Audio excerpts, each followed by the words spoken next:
everyone, good evening. This is Jonathan Yabut, and I am here to introduce my mentor, no other than Ms. Didith Morales. Before anything else, I'd like to apologize for not being there tonight. I am sending my love and congratulations to Ms. Didith all the way from here in Kuala Lumpur, and I am likely in a plane as you guys are watching this video. Nevertheless, there are many ways to introduce a person that you love or a person that you owe a lot of your career to. And while the professional background of Ms. Didith Morales already speaks for herself, I'd like to introduce this brilliant and this very compassionate woman in 3 ways. Number one, Didith was my boss and my mentor in GSK for almost 3 years. And if there's one thing that I think best introduces her, she is that mentor who has taught me one thing that I will never forget for the rest of my career, and that is the value of execution. Didith told me one day, and I got this lesson from a mistake that I made at work, and she told me that, Jonathan, no matter how brilliant and no matter how excellent your strategy is for your brand, for your campaign, or whatever it is, if and when your execution goes wrong, everything crumbles and everything becomes irrelevant.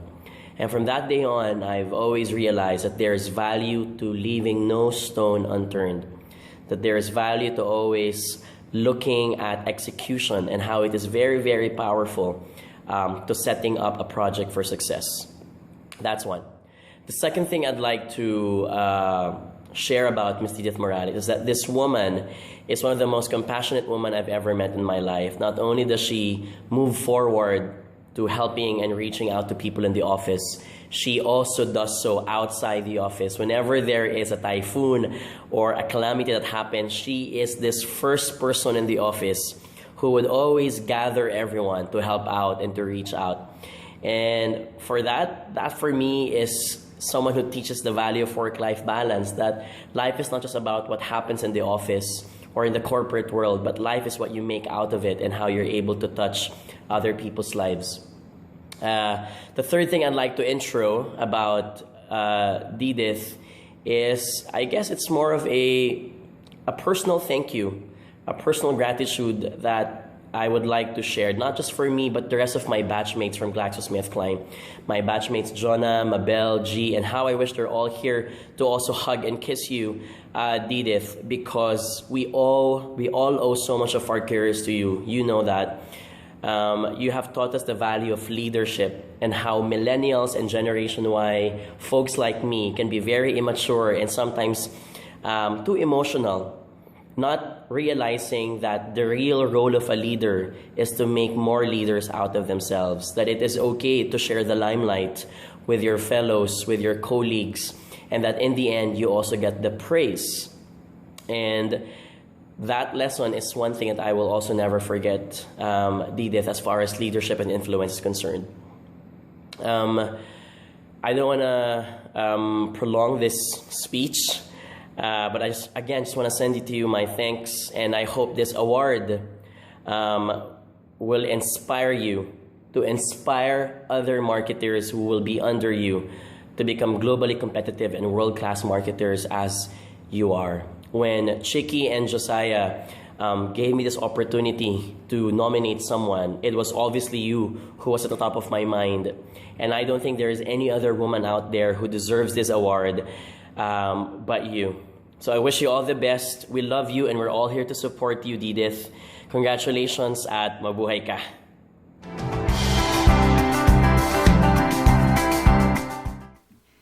Thank you. It's quite tough following two big men in John Concepcion and Noel Lorenzana. So I'll just do my best. Nate is not here, but I'd like to thank him very much for that introduction. And I worked with Nate when I was in GlaxoSmithKline.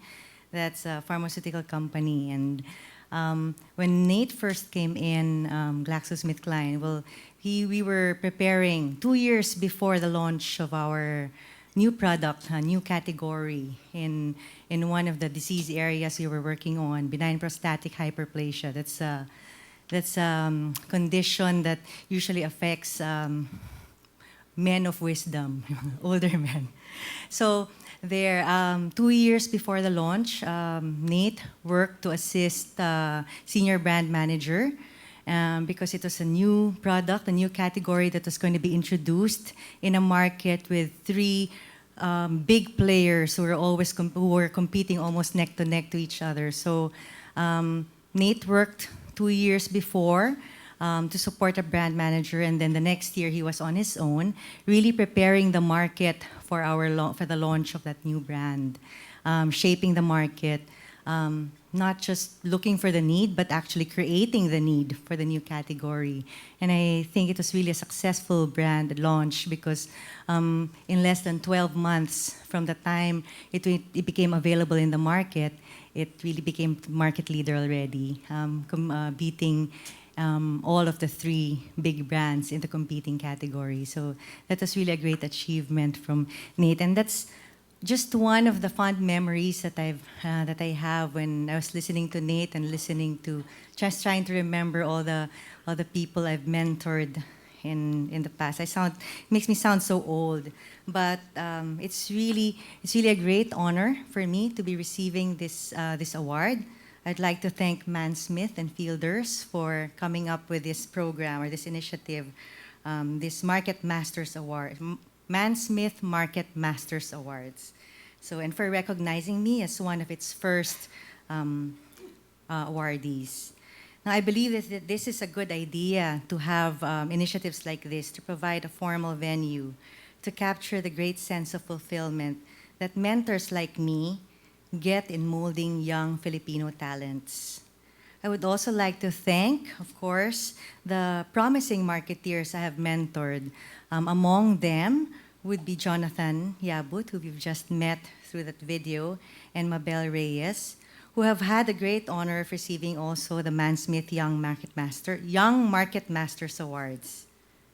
While it's thrilling for me to be receiving this award, I think, to be honest, it still fails in comparison to the great sense of achievement that I felt when I was here twice to watch them receive their award. I guess this is really the nature of mentoring and coaching. From the beginning to end, what really consumes you as a mentor is a desire to help make a difference in your mentees' lives and to help them realize their full potential. Now, I'd also like to thank the companies who've molded me and have trusted me with the opportunity to be in charge of the development of their precious talents. Foremost of these companies would be GlaxoSmithKline and my current company, Roche Philippines, where I now also manage not just marketing talents, but also sales talents. A great big thank you, of course, to my family who's here right now, my husband, Jobet Morales, who's over there, who also happens to be my personal coach, performance and life coach. He's actually, by profession, a taekwondo coach, but he's also my performance and life coach. And he's been guiding and mentoring me since I was in college, actually.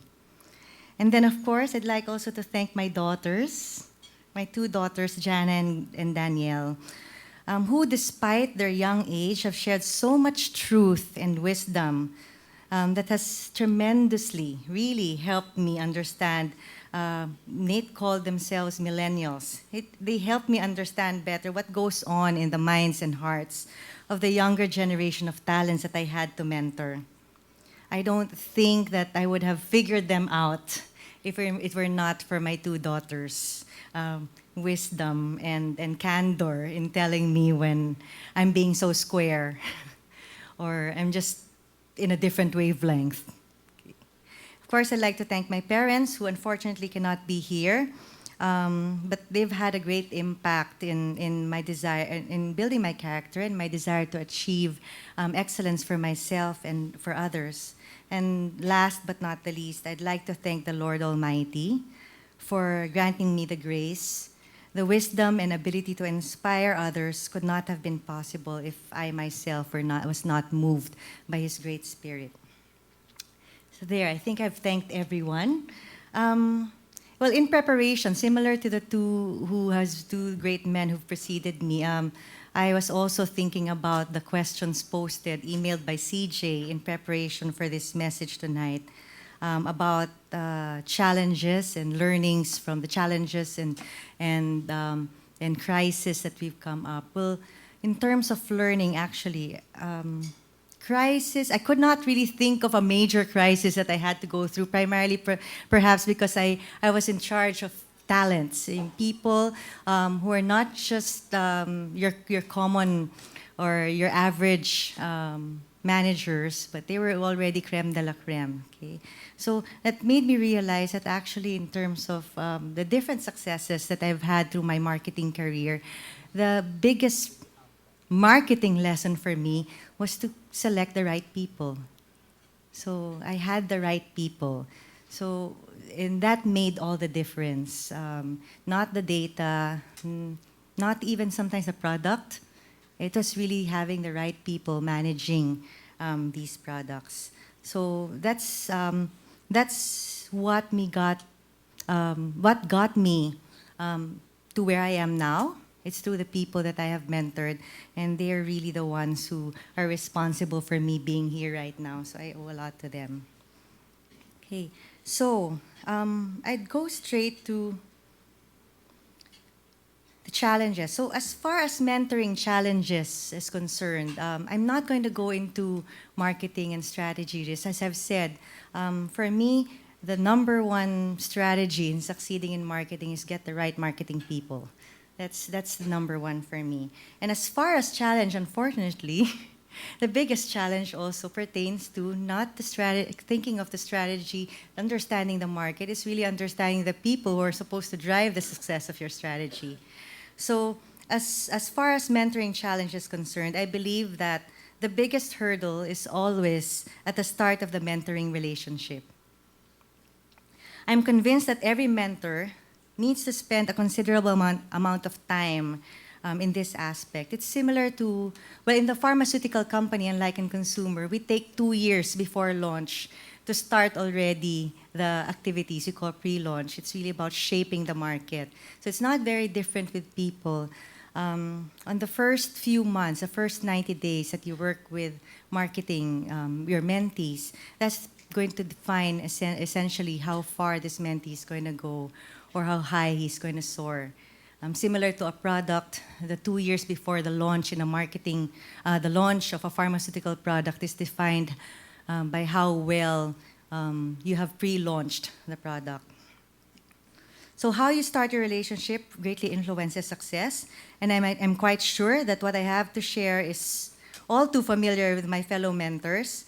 But since you were each given considerable amount of time to address you, so I hope you would just bear with me if I share with you my thoughts on what to do in the first 90 days with your mentees.